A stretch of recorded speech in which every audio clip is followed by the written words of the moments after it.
en Inde, on se soigne gratuitement avec l'Ayurveda. Donc c'est vraiment la médecine de tous les Indiens. Et en France, malheureusement, elle n'est pas encore reconnue comme système de médecine. Alors que dans d'autres pays, par exemple la Russie, la Suisse, la Roumanie, l'Ayurveda est reconnue comme médecine. Donc oui, c'est un vrai système médical qui fait partie aussi du patrimoine médical en fait mondial. AVS avec Philippe Robichon. AVS pour votre santé et nous allons cheminer ensemble vers la pleine santé ce matin et mon invitée est Sophie Benabi. Bienvenue Sophie. Merci beaucoup Philippe. Vous êtes praticienne en Ayurveda et comme beaucoup de mes invités, vous avez quitté l'autoroute.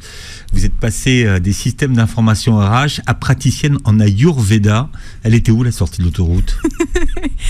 En fait, elle s'est fait assez rapidement puisque c'est en 2017 que je suis partie de mon travail d'ingénieur en informatique. Ça me parlait plus du tout et ça n'avait plus du tout de sens et je me voyais pas en fait faire carrière dans ce domaine. C'est votre corps qui a donné l'alerte en premier. Exactement. J'ai eu des mots, en fait, j'ai commencé à somatiser mon mal-être professionnel dans mes genoux. Et mon genou s'est bloqué, et c'est plusieurs semaines d'ailleurs, plusieurs mois même. Et c'est grâce à ça que j'ai commencé à réfléchir et à me dire là, il y a quelque chose qu'il va falloir que je prenne en compte et que je réfléchisse vraiment à la suite. Alors quand on remonte dans votre arbre généalogique, il y a votre grand-mère d'origine algérienne kabyle, de Tizi Ouzou, qui vous soignait avec les outils de la nature. Et alors elle utilisait quelque chose qu'un ORL m'a pas forcément conseillé, c'est qu'elle vous mettait de l'huile d'olive chaude dans l'oreille, avec de l'ail. Exactement. Il m'a dit, faut faire attention, ça peut crever les tympans. Alors oui, parce qu'il ne faut pas le faire si vous avez les tympans bien sûr percés. Voilà. Il faut toujours vérifier avant. Mais en fait, c'est un remède kabyle pour les otites qu'on met avec de l'huile d'ailleurs d'olive kabyle, donc de l'huile d'olive noire qu'on met dans les oreilles avec de l'ail. Et, ça soigne de tout. C'est-à-dire qu'il n'y a pas besoin d'aller à la pharmacie, vous prenez l'huile d'olive kabyle. L'huile d'olive kabyle avec de l'ail infusé dedans et on met 3 gouttes en fait dans l'oreille et puis après on peut recouvrir d'un oignon. C'est ce qu'elle me faisait. Elle me faisait un cataplasme d'oignon dessus. Donc ça sent super bon bien sûr. Mais c'est radical. Je peux vous dire que ça m'a sauvé des nuits. Et en fait, ça, on le retrouve aussi dans la médecine indienne. Bon. Le Benabi de votre nom, c'est votre grand-mère ? C'est ma mère. C'est mon père, excusez-moi. C'est votre mon père. Oui. Ouais. D'accord. Voilà. Et votre grand-mère kabyle, c'est pas Benabi ? Alors, ma grand-mère kabyle, c'est Rassoul. D'accord. Je veux pas être indiscret, mais vous avez grandi sans votre père et oui. vous êtes construite sans lui. Et oui. ça vous a permis finalement de trouver votre colonne vertébrale et votre identité. Pourquoi ? Parce qu'en fait, ça force à se débrouiller tout seul, à croire en soi, à démultiplier ses forces aussi en représentant un peu ce côté masculin et maternel qu'on n'a pas eu au final. Parce que vous ne l'avez pas connu, votre papa ? Non, pas du tout. Je l'ai vu qu'une seule fois, justement en Kabylie, une seule fois dans toute ma vie. C'est un peu ma maman qui a eu ce rôle de papa et qui m'a tout de suite... enseigner ce développement un peu masculin au niveau du caractère en fait. Alors, mais vous êtes 100% kabyle alors ? Je suis 100% kabyle des deux côtés, du père et de la mère. Et Sophie, ça vient d'où ? Quelle région ? Ça vient de quelle région de Kabylie, la Sophie ? Alors d'aucune, bien sûr, sans vous étonner. En fait, c'est parce que la sage-femme de ma mère qui l'a accouchée s'appelait Sophie. À la base, je devais m'appeler Myriam. Et ma mère a eu un coup de foudre pour ce prénom parce que ça avait un petit peu maturé dans son esprit et elle s'est dit tiens, c'est un signe et je vais l'appeler Sophie. Comme Sophie Marceau. Exactement. Vous rêvez de faire de la radio, donc ce matin vous en faites, mais vous rêvez d'en faire à des fins plus professionnelles, justement pour vulgariser ce que c'est que l'Ayurveda. Tout à fait. Pourquoi cet amour des mots et cette envie de faire de la radio ? Parce que je trouve ça magnifique de pouvoir porter en fait des messages par la voix. La voix, je trouve ça très magique en fait. Et ça permet de toucher les oreilles des personnes intéressées, de faire avancer en fait les cheminements intérieurs.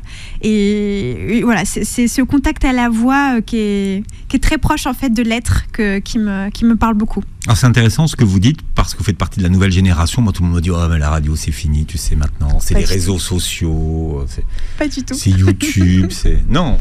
Non, on écoute encore la radio. Les podcasts, en fait, sont très à la mode. C'est de la radio, les podcasts. C'est de la radio, exactement, exactement. Et je trouve que ça a une magie particulière. Alors, vous avez publié plusieurs livres sur l'Ayurveda. Je cite le grand livre de l'alimentation ayurvédique chez Le Duc. Oui. Alors, il y a Ayurveda, mon programme automne-hiver, et Ayurveda, mon programme printemps-été. chez Jouvence Éditions, mais il y en a d'autres, livres que vous avez écrits sur l'Ayurveda.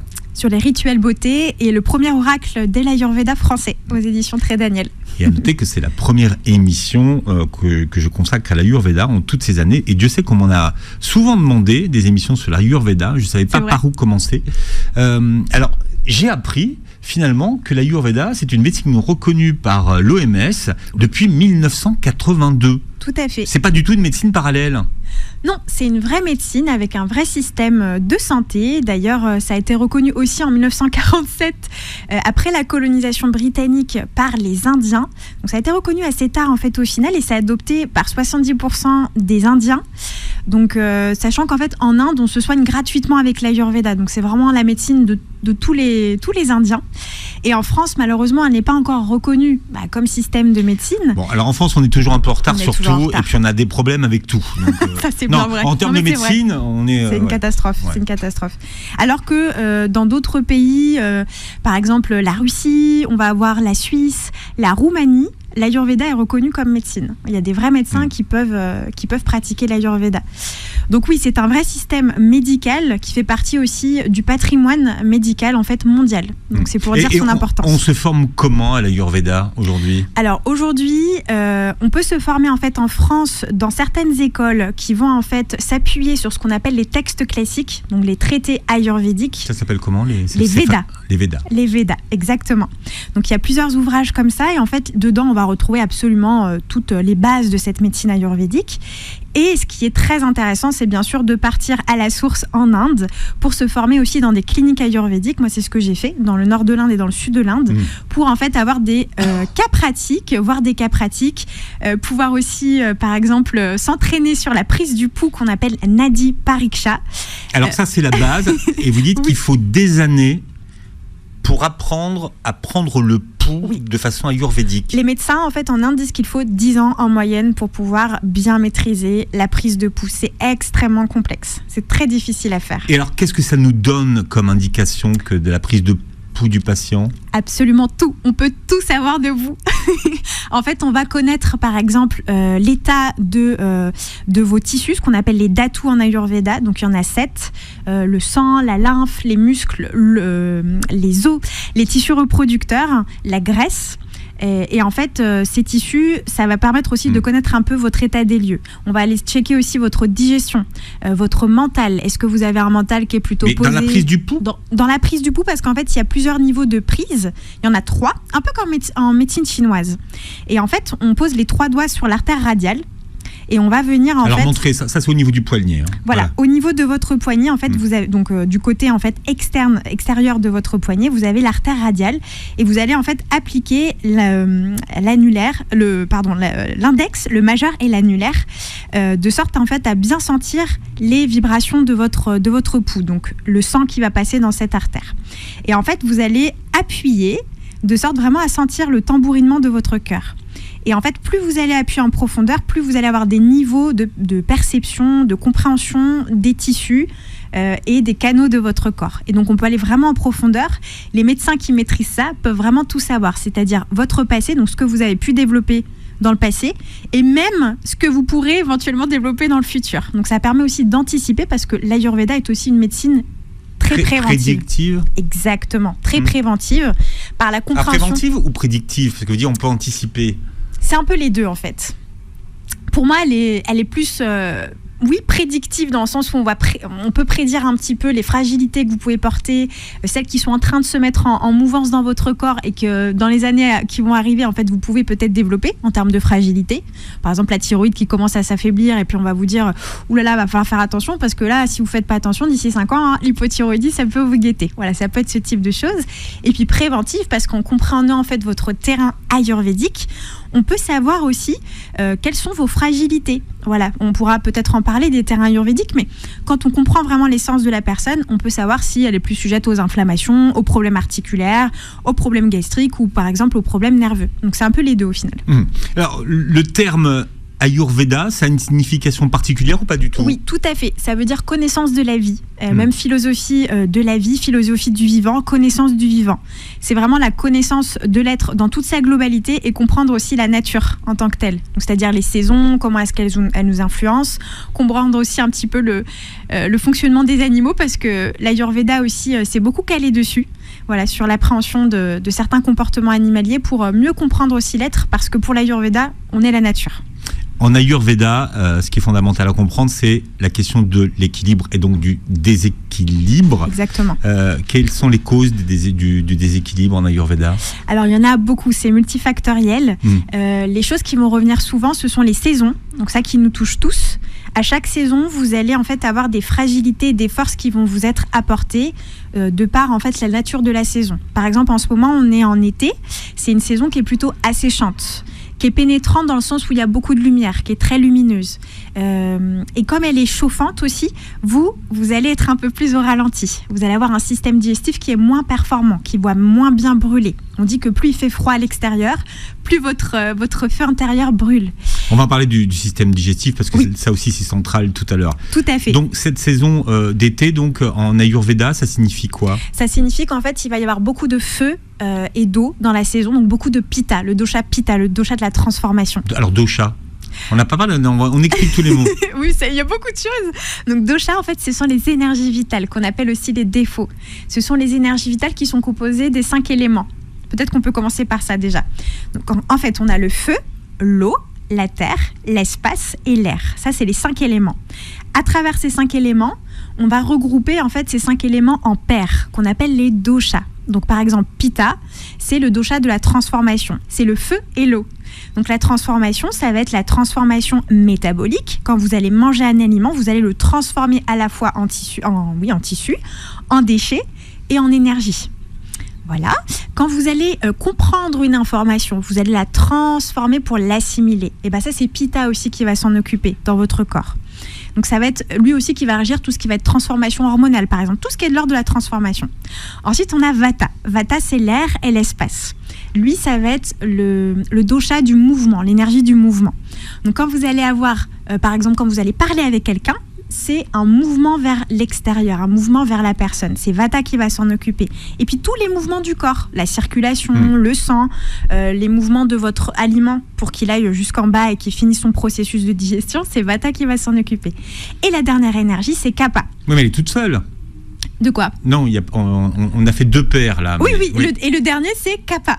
Kapha, c'est la terre et l'eau. Parce que Vata, c'était l'air et l'espace. Oui, c'est ça, oui, d'accord. Donc, on peut avoir des énergies qui regroupent des éléments qui ont déjà été pris. En fait, chaque dosha va être composé de 2 éléments à chaque fois.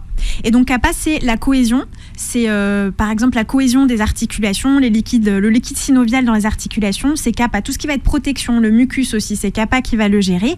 Et lorsque vous faites preuve de protection vis-à-vis d'un autre être, c'est votre Kapha qui est en mouvement dans votre esprit.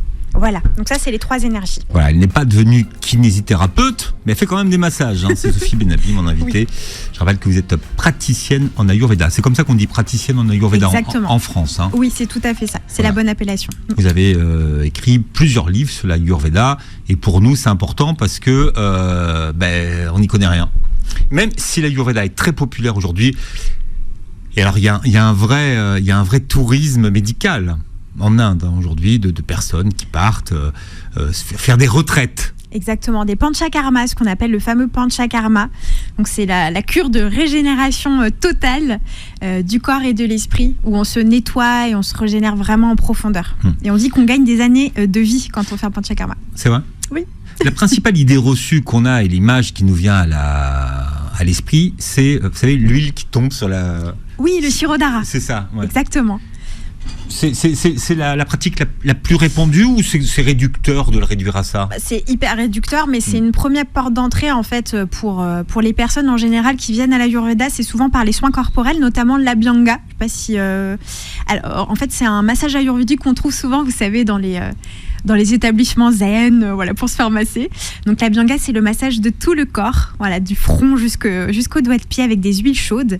Et le Shirodhara dont vous parlez, c'est effectivement un soin qui commence à vachement se démocratiser en France, qui est une coulée en fait d'huile ou de lait chaud avec des plantes sur le front, de sorte à vraiment apaiser le système nerveux, et c'est très très bon pour le stress. Et pourquoi vous n'êtes pas devenu kiné alors? Parce qu'en fait j'étais pas très très bonne en maths au début, et puis en fait j'avais d'autres compétences où j'avais envie d'explorer un peu plus, et en fait les ressources humaines, c'est ce qui m'appelait au moment où j'ai fait mes études. Voilà, j'avais envie déjà de soigner l'humain, mais autrement. Bon, parce que vous avez toujours rêvé de soigner les gens en tout cas. Toujours. Ça, au moins c'était au cœur de votre action. Ah mais complètement, c'était viscéral en moi, vraiment. C'est dans votre ADN. Tout à fait. Alors, on a commencé à avoir les premiers mots. Dosha, c'est un mot qui va revenir souvent. Dosha, vous nous avez expliqué tout à l'heure que ce sont nos forces vitales, et elles se dérèglent très facilement. Oui. Qu'est-ce qui les dérègle ? Alors absolument tout. Quand vous allez en fait avoir une émotion, vous allez avoir vos doshas qui peuvent se dérégler. Donc par exemple, quand vous êtes stressé, quand vous êtes en colère, quand vous êtes angoissé, quand vous avez de la tristesse, tout ça, ça dérègle votre dosha. Mais aussi ce que vous allez manger. Par exemple, si vous mangez quelque chose de piquant, de très épicé, vous allez augmenter votre feu. Donc vous allez en fait augmenter votre pitta, l'énergie du feu et de l'eau. Si vous mangez trop sec, vous savez par exemple des légumineuses, et que vous mangez trop froid, trop de crudité, là vous allez augmenter votre vata. Voilà. Et si c'est trop R lourd, plus éther. Exactement. Tout à fait. Bravo. Et si J'ai lu un très bon livre. Bravo, parce que c'est pas facile à suivre. Et si vous mangez trop lourd, trop carné, des choses trop grasses ou trop frites par exemple, vous allez augmenter votre terre et votre eau. Donc c'est votre kapha. Exactement, voilà. Tout à fait. Ça s'écrit kapha. Kapha, et ça se prononce kapha ou kappa. Ou kappa. Tout à fait. Et du coup, donc voilà, ça, il va y avoir la température, les saisons encore une fois, et puis en fait absolument tout ce que vous allez faire va impacter vos doshas. C'est tout ce que vous êtes et tout ce avec quoi vous êtes en contact. Moi, ça m'a passionné. Je veux dire, il y a juste une question de vocabulaire, mais après, ça va très vite. D'autant que dans vos livres, vous proposez des tests pour déterminer ce qu'on appelle le profil ayurvédique. Alors, chacun d'entre nous a un profil ayurvédique. Qu'est-ce que ça dit de nous finalement ? Alors, ça s'appelle la prakruti, pour que je le prononce bien, ou la prakriti si vous préférez, la constitution. Et en fait, cette constitution, c'est votre terrain ayurvédique depuis que vous avez été conçu dans le ventre de votre maman, et c'est votre terrain ayurvédique qui va vous guider jusqu'à la fin de votre vie. Il ne change jamais, il est immuable. Et ce terrain, c'est notre ADN. C'est votre ADN, exactement. Ouais. Et ce terrain, il va vous aider en fait à comprendre vos forces et vos faiblesses. Donc, en fait, il y a 10 constitutions ayurvédiques au total. Les plus courantes, en fait, c'est d'être de 2 doshas différents. Donc avec le premier qui va être cité, c'est toujours celui qui est en prédominance dans votre corps. Donc, même si on les a plus ou moins toutes en nous, j'imagine. Effectivement, vous avez raison de le dire, on a les 3 doshas. Tout le monde a les 3 doshas, mais en proportions complètement différentes. Vous, moi, par exemple, on n'a pas la même constitution. Ah non, c'est sûr. Et même si vous avez la même constitution que quelqu'un d'autre, vous n'allez pas avoir les mêmes qualités que la personne. Donc, en général, ce qu'on retrouve le plus en France, c'est Pitta Vata. Pitta Vata, donc c'est le feu, l'eau, et après on a l'air et l'espace juste derrière. Donc ce sont des personnes par exemple très créatives, très ordonnées, qui aiment bien aller au bout de leur objectif par exemple, qui vont avoir pas mal d'inflammation, pas mal de troubles digestifs aussi, et assez stressés, assez angoissés.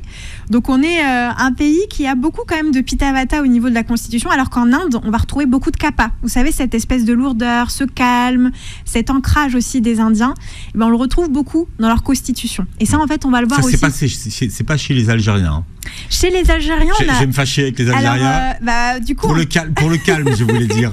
En Kabylie, on a pas mal de pitta, par exemple. Il y a Faudil qui me regarde. Il y a beaucoup de pitta. Il y a beaucoup de pitta, ouais. Et pas mal de vata aussi. Pas mal de vata parce que le climat aussi s'y prête. Voilà, c'est un climat qui est plutôt sec, qui est plutôt chaud, qui est plutôt pas séchant. Donc on a des constitutions un peu plus fines. Alors j'aimerais qu'on parle du feu digestif qu'on appelle Agni. Agni, exactement. D'accord. Donc, quels sont les différents types de feux digestifs qui existent ? Alors, il y en a 4 différents. Donc, vous avez Sama Agni, c'est le feu digestif parfait qu'on devrait tous avoir. C'est le feu digestif où on va avoir en fait aucun problème. Donc, pas de gaz, pas de ballonnement, pas de roux, on digère tout passe bien. Et la langue est bien rose quand vous tirez la langue le matin. C'est un indicateur de l'état de votre feu digestif. Donc, vous tirez la langue et vous regardez s'il y a des dépôts. S'il y a des dépôts... À faire le matin, c'est ça ? À faire le matin à jeun ou après la digestion, donc 3 heures après votre repas. Et là, vous regardez. En général, c'est pas très beau à voir. Il y a toujours des dépôts blanchâtres, jaunâtres, qui montrent que vous digérez pas bien. Surtout si on est en état de jeûne, en fait. Oui, en fait, normalement, à jeun, vous devriez avoir la langue rose et sans dépôt. Là, ça veut dire que votre digestion est optimale. Ça existe, il y en a, mais c'est de plus en plus rare. Ensuite, vous avez Vishama Agni. Vishama Agni, c'est le feu digestif irrégulier. Ça, c'est le plus courant. C'est celui où, vous savez, on a les gaz, les ballonnements, les rots. On va avoir une faim qui est irrégulière. On va avoir... en fait, parfois, on va bien digérer, parfois pas. C'est très irrégulier, comme le vent. Vous voyez, c'est très mobile. Voilà, ça manque de stabilité digestive. Donc ça, c'est Vishama. Ensuite, on va avoir Tikshna Agni. Tikshna Agni, c'est quand vous avez un feu digestif qui est trop fort, qui brûle trop fort. Vous savez, quand vous avez faim toutes les 2 heures ou que vous avez une faim qui est sans cesse en train de se réveiller, ça, c'est pas très bon signe. Ça veut dire que vous avez trop de feu qui brûle. Ou quand vous avez des ulcères, quand vous avez des inflammations gastriques ou des reflux, ça veut dire aussi que votre feu digestif est trop déséquilibré. Il y a trop de feu qu'il faut qu'on apaise. Et ça peut donner d'ailleurs un feu digestif qu'on appelle Ati Agni, c'est-à-dire que vous allez vous auto-brûler. Et ça, on le voit sur la langue quand vous avez, vous savez, beaucoup de craquelures sur la langue. Ça peut vouloir dire en Ayurveda, ça peut être d'autres signes bien sûr, mais ça peut être un signe que vous êtes en train de vous auto-digérer parce que votre feu, il est extrêmement brûlant. Et le dernier, c'est Mandagni. Ça, c'est un feu digestif qui va être lent. Donc quand par exemple vous allez mettre énormément de temps à digérer, que votre appétit ne se réveille pas très, très souvent, vous savez par exemple vous avez faim le matin puis vous avez faim le soir et entre les deux vous n'avez pas forcément faim, ou le matin quand vous vous réveillez vous n'avez pas faim, vous n'avez pas d'appétit, ça arrive très tard dans la journée. Ça c'est que votre feu digestif il est trop lent et il faut lui rapporter du feu en fait. Et comment est-ce que l'Ayurveda donc prend en charge le feu digestif? C'est ça qui est intéressant de savoir. Est-ce qu'il y a moyen de le réguler, de le modifier? Tout à fait. On a la main mise dessus avec tout ce qu'on va faire au quotidien. Donc, par exemple, le sport est une façon très facile et à la portée de tous pour redonner du feu. Quand vous allez faire du sport, vous savez, vous sentez en fait que votre appétit se réveille parce que vous allez brûler vos toxines en fait en faisant du sport.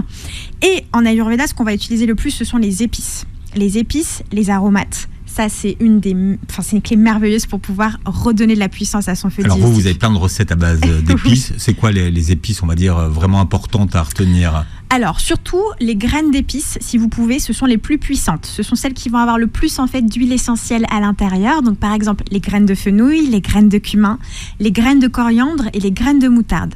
Ça, en Ayurveda, on a une petite astuce pour pouvoir les préparer. On fait ce qu'on appelle le vagar. Le vagar, c'est que vous allez, en fait, les faire revenir juste 30 secondes, le temps qu'elles crépitent et qu'elles commencent à, vous savez, à libérer leurs arômes. Et ça, en fait, vous mettez dans du beurre clarifié ou qu'on appelle le smen aussi. Alors, le seul souci, c'est que le semaine, on met du sel. Sur Beurre FM, le semaine, on sait ce que c'est. Voilà. C'est délicieux. Mais plus personne n'en fait, hein, du non, vrai. C'est vrai. Là, juste les grands-mères qui en font encore. Les grands-mères qui, dans leur vieux pot... c'est vrai, dans leur pot, voilà. leur pot en terre. Leur pot en terre, elles ont du semaine, mais plus personne fait le beurre clarifié. Sauf pour le mois du Ramadan. Ouais. Oui, c'est vrai, mais ça revient un peu à la mode justement avec ce fameux ghee, ce beurre clarifié qui est juste magnifique pour la santé. Le ghee, c'est la version indienne. C'est la version indienne sans sel. Dans le semaine, on met du sel. Mais dans la version ghee, on met pas de sel. Donc après, c'est comme vous le préférez. Donc vous les conservez dans le... Alors on les fait revenir dans le ghee ou dans de l'huile d'olive, juste 30 secondes. Et en fait, ça va la faire éclater et ça va libérer ces substances actives. Et du coup, vous allez pouvoir nourrir votre système digestif en faisant cette petite préparation. Et les poudres d'épices, donc par exemple, les plus puissantes pour le système digestif, on va retrouver le gingembre, le fenugrec, on va retrouver encore le cumin qui est une des épices phares. Et nous, en fait, en Ayurveda, on a des petits mélanges comme le trikatu. C'est en fait un mélange de poivre long, qu'on appelle le pipali, peut-être que vous connaissez, et le gingembre. Alors ça, c'est une bombe atomique pour redonner de la puissance au feu digestif. C'est votre Ras El Hanout à vous, ça? Exactement, c'est notre Ras El Hanout à nous. Tout à fait. Donc vous faites un petit mélange? On fait un petit mélange, sachant que les poudres d'épices, il faut toujours les mettre en fin de cuisson, parce que plus ça sent bon quand vous cuisinez, plus les substances actives sont dans l'air. Donc ça, c'est aussi la petite astuce, c'est de mettre toujours les poudres d'épices à la fin, parce que sinon, vous allez en fait malheureusement avoir peu de substances actives dans votre plat. Donc, ce qui veut dire que d'un point de vue préventif et curatif, on peut les utiliser à chaque repas. Exactement. À chaque repas, et plus c'est lourd dans votre plat, par exemple, si vous faites des choses avec de la viande, des pommes de terre, du riz, du blé, tout ça, c'est considéré comme lourd en Ayurveda et ça demande beaucoup de puissance digestive. Donc, quand vous allez préparer ce type d'aliment, mettez des épices chauffantes, gingembre, cumin, de la menthe, même le ras el hanout, ça peut être tout à fait ayurvédique avec le combo d'épices que ça contient. Par exemple, pour la digestion, c'est absolument sublime. Et ça permet de booster la digestion, c'est ça que ça veut dire? Oui, tout à fait. Parce qu'en fait, en Ayurveda, la digestion, c'est la base de toute la santé. Donc, de votre bonne combustion, de votre bonne métabolisation, mais aussi de votre état émotionnel. Vous savez, en fait, c'est les fameuses études sur le microbiote. Pour nous, en Ayurveda, ça s'appelle Agni. Voilà, c'est un peu le microbiote. Agni, feu digestif. Tout à fait. Voilà. Et le but, c'est de réduire l'ama. Tout à fait. En fait, quand vous permettez à votre feu digestif de bien brûler, ça va venir brûler automatiquement les toxines et vous protéger. Ama, ce sont les toxines. Ce sont les toxines, exactement. Ouais. Et Ama, en fait, les toxines, elles vont se coller dans les endroits humides de votre corps. Donc c'est pour ça que je parlais de la langue tout à l'heure, parce que c'est le reflet des toxines que vous avez à l'intérieur de votre système digestif. Les articulations aussi, vous savez, tout ce qui est problématique articulaire, polyarthrite rhumatoïde par exemple, pour nous en Ayurveda, c'est la conséquence d'un feu digestif qui ne brûle pas suffisamment et de trop d'ama dans le corps, de trop de toxines. Donc ça va vraiment dans les endroits humides. Et plus vous faites brûler votre feu digestif avec les épices, avec le sport, avec la respiration, le pranayama par exemple, il y a plein de techniques pour ça, plus vous vous protégez de ce type de troubles. Avec Sophie Benabi qui est avec nous, je rappelle que vous êtes praticienne en Ayurveda. On vous retrouve sur les réseaux. Alors comment s'appelle votre marque, on va dire? Alors, elle s'appelle Les Aventures Vertes de Sophie. Donc, sur YouTube, Instagram et Facebook. Pourquoi Les Aventures Vertes de Sophie? Alors ça, c'était au tout début en fait de ma pratique. Pourquoi les aventures vertes? Parce qu'au tout début, en fait, je savais pas encore vers quoi j'allais. Et pour moi, la vie est, forcément, c'est une grande aventure. Donc je voulais pas me cantonner à un domaine parce que je savais pas encore exactement dans quoi me spécialiser. Et vert parce que c'est la couleur de la nature, de l'amour. C'est le chakra du cœur. De la liberté. Pour moi, dès que j'imagine la liberté, c'est la couleur verte. Comment vous expliquez la mode de l'Ayurveda aujourd'hui? En fait, mode, vous êtes d'accord avec ça ou... C'est pas très beau, je trouve, mode, mais en même temps, ça reflète un peu l'engouement, effectivement, de ces dernières années pour cette médecine indienne. Je pense que c'est aussi une quête de sens, une quête de compréhension de ce qui arrive, en fait, à chacun d'entre nous, de mieux se connaître aussi. En fait, les gens qui viennent me consulter, par exemple, pour l'Ayurveda, c'est vraiment souvent ça, c'est mieux me connaître, mieux m'appréhender, mieux me comprendre, mieux me lire, parce qu'en Ayurveda, on a plein d'outils, justement, pour mieux se décortiquer en quelque sorte.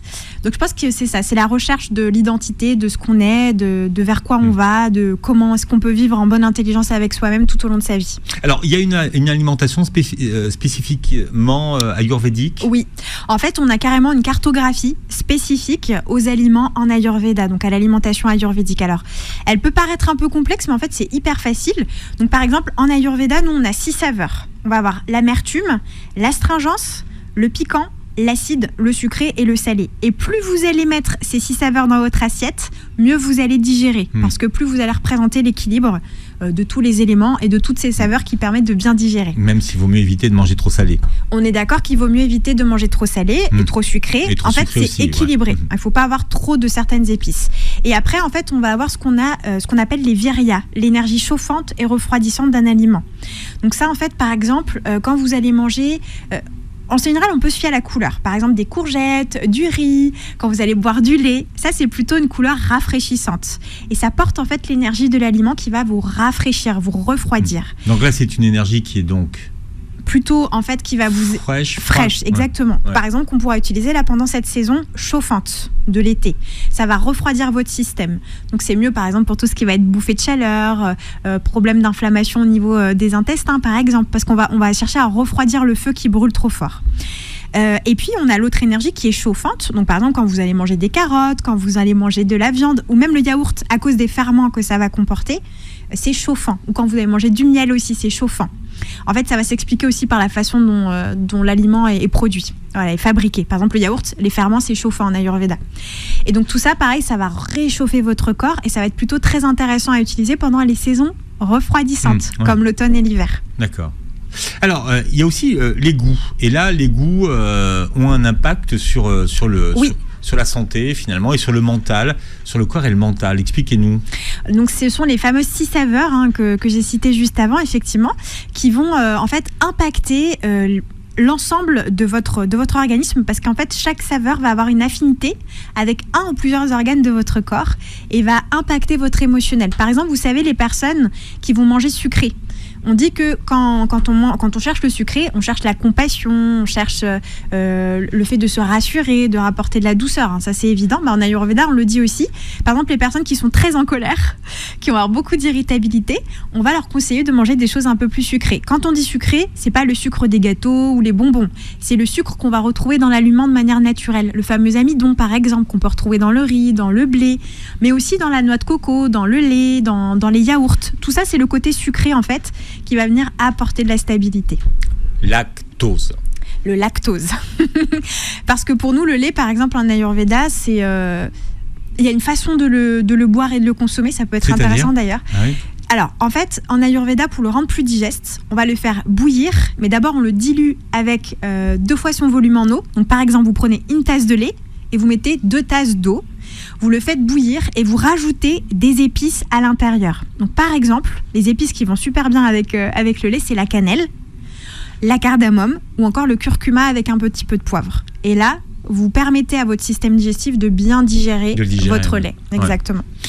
En Ayurveda, il existe des aliments qui ne peuvent pas s'associer. Quelles sont les associations incompatibles ? Oui, c'est ce qu'on appelle Viruddha Ahara. Donc, quand vous mangez ce type d'incompatibilité alimentaire, vous allez venir en fait appauvrir la force de votre Agni, votre feu digestif. Et du coup, vous allez créer des toxines. Et en Ayurveda, c'est une des raisons aussi qui explique les maladies qu'on peut avoir par la suite, qu'on peut développer si on mange trop souvent ce type d'incompatibilité. Donc, par exemple, vous allez avoir la viande ou le poisson qu'on va mélanger avec du lait.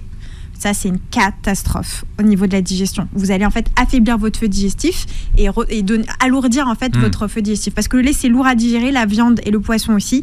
Donc, vous associez 2 aliments qui ne s'associent pas très bien au niveau de la digestion. Vous avez aussi, par exemple, tout ce qui va être viande avec le radis. Parce que c'est acidifiant, ça va faire fermenter votre viande à l'intérieur de votre système digestif et vous créez des toxines.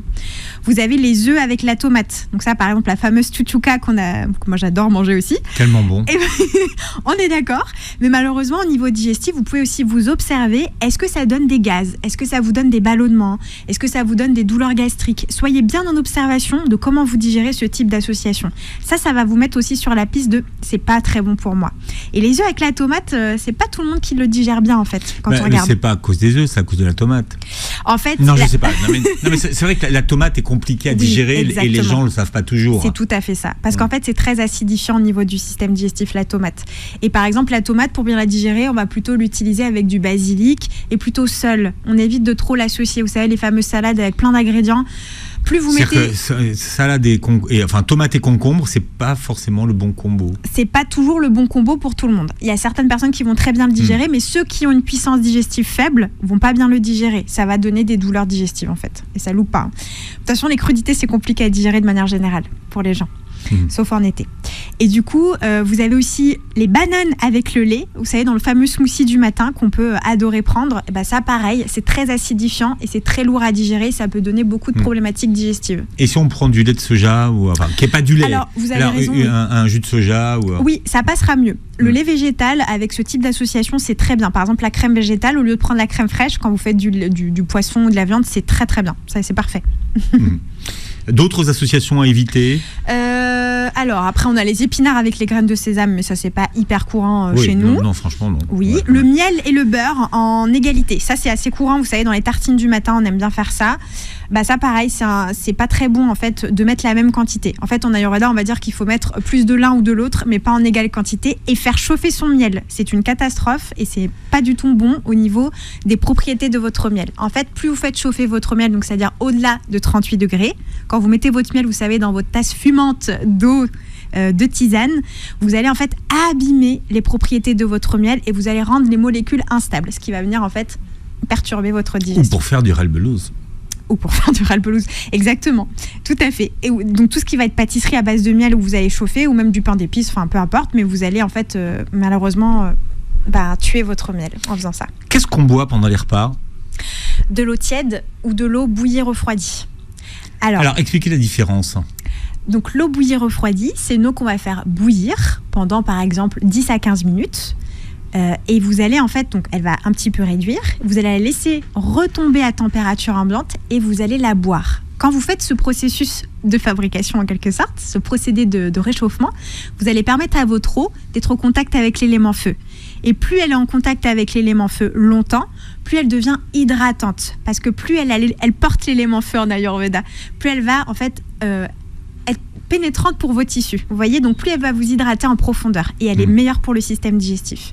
L'eau tiède, c'est juste de l'eau qu'on a chauffée, mais peut-être pas forcément très longtemps. Je sais que les Chinois boivent beaucoup d'eau tiède le matin. Tout à fait. Parce que ça permet en fait de laver le système digestif, de le réveiller et de permettre de mieux éliminer les selles et les urines le matin. Donc très important de faire ça dès le lever du lit, plutôt que de prendre de l'eau froide ou de l'eau comme on a tendance à faire. Ouais. Exactement. Vous allez faire chauffer votre eau, juste de l'eau simple, et vous la buvez à jeun le matin. Et alors là, pour les gens qui sont par exemple constipés, qui ont des problèmes à éliminer les selles, c'est magnifique. Tini et Sophie. On boit pendant les repas ou pas ? Alors, on peut boire, mais à petites goulées. Parce que plus vous allez boire, plus vous allez noyer vos enzymes digestives et plus vous allez perturber votre digestion qui va venir. Donc, en fait, en Ayurveda, on recommande soit de boire un tout petit peu, des petites goulées vraiment pendant le repas, ou alors de boire à distance des repas, ça c'est ce qui est le mieux. Donc, soit avant, donc 20 minutes ou 15 minutes avant votre repas, ou 15 minutes ou 20 minutes après votre repas. Évitez de trop boire pendant le repas. De toute façon, vous allez le voir. Vous allez voir que ça vous crée des nausées, c'est lourd, vous avez l'estomac qui est un petit peu... Enfin, vous sentez que ça appuie sur l'estomac et vous allez vous sentir rempli d'eau au final. Et c'est bien dommage parce que vous ne laissez pas la capacité digestive qui vous est nécessaire pour bien digérer. Vous conseillez de prendre une douche avant ou après le petit déjeuner ? Alors plutôt avant votre petit déjeuner, parce que pareil, en fait, quand vous êtes en contact de l'eau, quand vous allez vous doucher, vous allez en fait perturber votre digestion, parce qu'en fait, vous allez refroidir votre système digestif. Vous refroidissez votre organisme. Vous savez, la sensation quand vous sortez de la douche, vous avez froid quand même, vous vous sentez un peu rafraîchi. Et en fait, votre feu digestif, il va du coup se refroidir.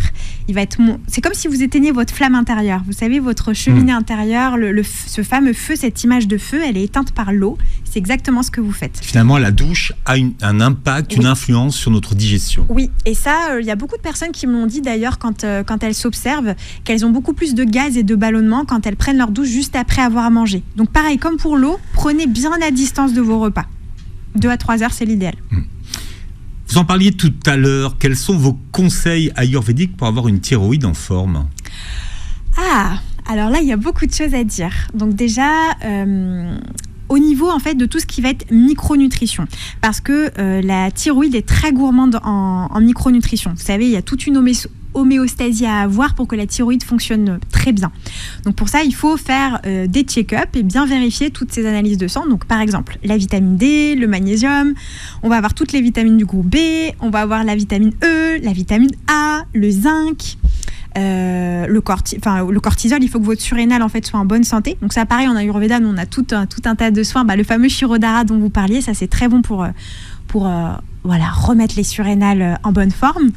Vous allez avoir aussi tout ce qui va être système digestif, parce que quand on est en hypothyroïdie, par exemple, je peux citer l'hypothyroïdie, mais ça peut être l'hyperthyroïdie, votre feu digestif, il va être en peine, malheureusement, vous n'allez pas bien digérer, vous allez avoir beaucoup de toxines qui vont remonter aussi. Donc pareil, tout ce qu'on a dit avec les épices, le sport, l'alimentation anti-inflammatoire, par exemple, ça va permettre aussi à votre thyroïde de mieux fonctionner.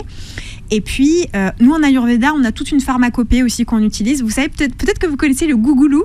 Ah non, pas du tout. Ça vous parle ? Non, mais maintenant je veux savoir ce que c'est que le gougoulou. Alors le gougoulou, c'est une résine d'un arbre qu'on appelle le gougoul et qu'on commence à trouver de plus en plus en France et qui en fait est très très bon pour justement redonner de la force à la thyroïde, parce qu'en fait ça va optimiser la conversion de la T4 en T3, les fameuses hormones de la thyroïde.